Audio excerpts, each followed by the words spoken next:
আচল কথা হ'ল আমি অসমত শান্তি সম্প্ৰীতিৰে অসমৰ প্ৰত্যেকজন ভূমিপুত্ৰ খিলঞ্জীয়া মানুহ আমি জীয়াই থাকিব লাগিব।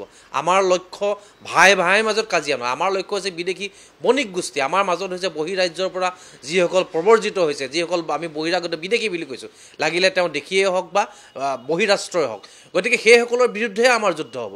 আৰু এই যিসকল বহিৰাগত প্ৰব্ৰজনকাৰী তেওঁলোকৰ পৰা অসমখন ৰক্ষা কৰিবৰ কাৰণে, তেওঁলোকৰ আগ্ৰাসনৰ পৰা অসমৰ ভূমিক যাতে আমি সুৰক্ষিত কৰিব পাৰোঁ, তাৰ এটা সূত্ৰহে এই 6 জনগোষ্ঠীৰ জনজাতিকৰণ, যাতে সাংবিধানিক স্বীকৃতিৰ জৰিয়তে অসমৰ ভূমি, অসমৰ সম্পদ যাতে আমাৰ মানুহবিলাকৰ হাততেই যাতে সুৰক্ষিত হৈ থাকে, তাৰ কাৰণে সেই জনজাতিকৰণৰ অধিকাৰ বিচৰা হৈছে।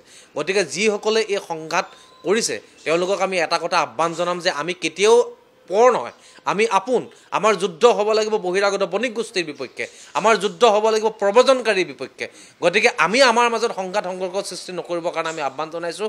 আমি যদি কাষৰীয়া অৰুণাচললৈকে চাওঁ, তাত প্ৰায় 126টা জনগোষ্ঠীয়ে শান্তি সম্প্ৰীতিৰে যে শতিকা জুৰি তেওঁলোকে বসবাস কৰি আছে। গতিকে বৰ্তমান অসমত জনজাতীয় তালিকাভুক্ত হৈ আছে 14টা জনগোষ্ঠী, আৰু আমি বৰ্তমান তালিকাভুক্ত হ'ব খুজিছোঁ 6টা জনগোষ্ঠী। গতিকে 14 + 6 20টা জনগোষ্ঠী অসমৰ ভূমিত শান্তি সম্প্ৰীতিৰে বসবাস কৰিব নোৱাৰা কোনো ধৰণৰ কাৰণ নাই। এই যি ধৰণৰ ৰাজনৈতিক ষড়যন্ত্ৰই হওক বা বিভিন্ন ধৰণৰ ভুল বুজাবুজিৰ কাৰণে আমাৰ মাজত এই সাতাম পুৰুষীয়া সম্প্ৰীতি কেতিয়াও বিঘ্নিত নকৰিবৰ কাৰণে আমি ভাইসকলক আহ্বান জনাইছোঁ।